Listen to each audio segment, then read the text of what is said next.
Eyewitness testimonies, the verbal retelling of a personal experience in the American court system, heavily relied upon in all courts of law, but how reliable? Due to the highly accessible nature of eyewitness testimonies, the United States court system has grown to rely heavily on such testimonies as evidence. However, this becomes problematic when considering the reliability of them. But this isn't a hard question. Everybody has eyes, everybody can see, everyone's under oath so nobody can lie, so how could there be a flawed testimony? There are no flawed testimonies, right? Wrong. Whether people intend to or not, our human perception is highly flawed, especially in stressful situations such as those of a crime scene.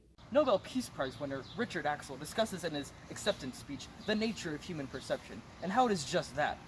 Perception. It may not be necessarily reflective of our actual reality. The Florida Atlantic University found that a third of all eyewitness testimonies used to identify suspects were inaccurate to some extent. So if these eyewitness testimonies are so inaccurate, why not drop them from our court system altogether? Well, it's not that simple.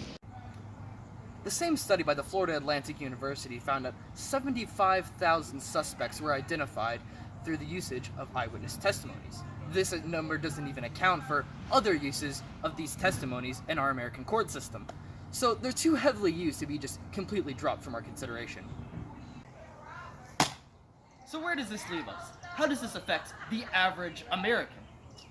Well, according to the DRI, a defense attorney membership organization, 27% of Americans were found to have served on a jury at some point in their lives.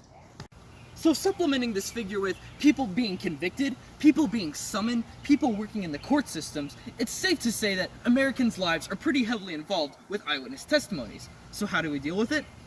It's safe to say the best course of action when dealing with them is to stick with the facts. George Fisher, a professor at Stanford University, found that eyewitness testimonies tend to be more emotionally charged and therefore more influential to juries. This is detrimental to our judicial system and is therefore not a hole in one.